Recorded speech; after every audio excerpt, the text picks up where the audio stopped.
talk about the energy from the back-to-back dunks and how you think that might have just got things going momentum-wise, or back going for you guys momentum-wise? Oh, yeah. Plays like that always change the game, especially when you get that momentum off of those plays. I'm just glad that I was able to contribute positively and we were able to get the win, though. You got the start tonight, and usually when a point guard goes down, point guard fills in. But what was Coach kind of telling you? He spoke briefly about guarding Colin Sexton and trying to apply pressure that way. Just telling me that Colin Sexton had been playing at a super high level and that he wanted me to kind of come in and slow him down, use my length, and kind of try to limit his aggression. So that's what I did tonight. Tried my best, but Colin's a great player, and you can't stop guys all the time completely. But I'm glad we were able to do a good job on him and a good job on the rest of their team as well. Michael talked about wanting you to be a matchup guy who can, put you on the score, going down the rest of the season. How do you feel? What's your level of confidence just in yourself as a defender that you can be that guy for this team in the playoffs? Super confident. I mean, I think just about as confident as any guys in the league right now. I think that I have the ability on a night-to-night basis to slow a lot of guys down and cut their water off, and I'm just trying to get better at doing that as consistently as possible. After you had the chase down block, got the foul call, but it looked like Malone ran to half court to tell you something. What did he say, and what did he give you anything about that play, even though it was a foul? Yeah, he just told me that he loved that I didn't give up on the play. Things like that are going to happen. We're going to turn the ball over, and it's just the resilience to those turnovers. So he just came to half court and embraced me for a little bit and just told me that he loved to play regardless of if it was a foul or not. What's the resilience? What kind of resilience does it take to, be in the rotation, be out of rotation, but to get to this point where you're consistently in the rotation and your coach is showing confidence in you to a point where, you should be in a playoff rotation consistently? It's a lot. It was a lot of hard work that went into it, and it's obviously some mental challenges that go along with that too, just the ups and downs and the ebbs and flows of season. But just to work my way to where I am now, it's a long way from where we started, and I got nothing but confidence in myself, especially come playoff time. I'm a gamer, I'm a riser, and when it's time to go, I'm ready. Nikola once again threw in a shot from over half court. We've talked to you guys about this before, but the touch that he has on his shot, have you ever seen anything like it before? Nah, he's one of a kind. He's one of one. What he does out there can't be duplicated. I've obviously never played with a player of that skill level, and a lot of guys will never.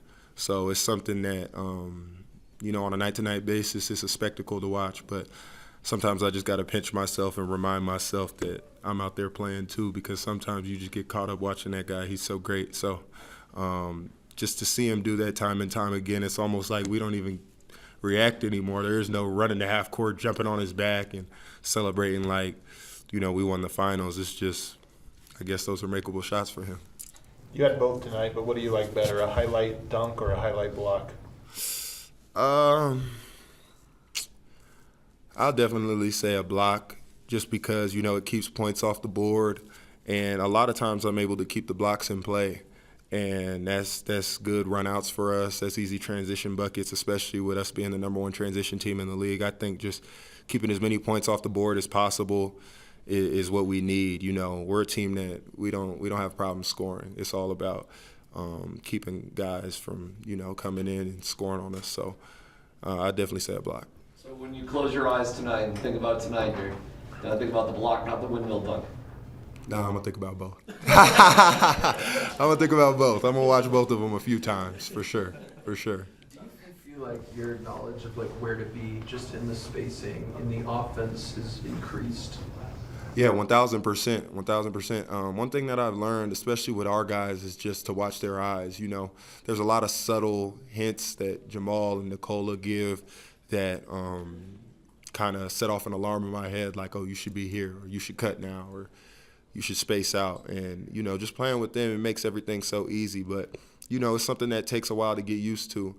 But, with Nikola drawing doubles every single night, there's always a mismatch and there's always an advantage somewhere. So you just got to find that as best as possible. Like the other night, I had a cut versus the Bucks, and I didn't get the ball on the cut, but it freed up a wide open three for Michael.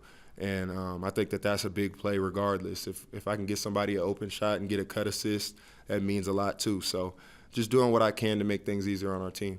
Why does it take a while for it to click, kind of, do you think? Just because game speed, guys are going to guard you differently. Sometimes people double from the baseline, sometimes they'll double from the passer, and sometimes they'll assign. So I think just watching a lot of film, talking to our coaches a lot with where to be spaced. My dog, David Adelman, he does a really, really good job of just telling me where to be on the floor and kind of knowing what to do when we're put in those positions. So just shout out to my coaches and my teammates for trusting in me. After that first dunk, it looked like you went down a little bit. You're jogging back, trying to get back there. Then you got the steal, and then you break out the windmill. Just how are you feeling? Like, are you okay? Just physically, it looked like you were a little slow to get up. Yeah, I'm okay. It's getting to that point in the season where we're getting to the end of the season here, and there's knacks and bruises, and everybody's a little fatigued at this point, but that's no excuse.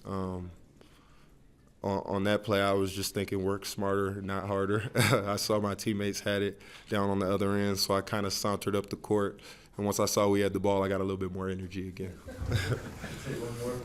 Hey, are you watching college basketball, the NCAA tournament at all?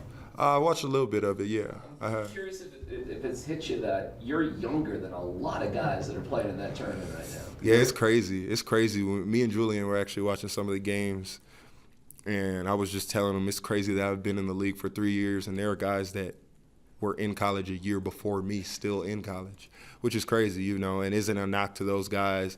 They wear their school's colors with pride, and they're going out there, they're playing for a whole university, so hats off to those guys. But it is crazy to look out there and be like, wow, that guy is older than me. A little bit more facial hair, a little bit more muscles and stuff like that.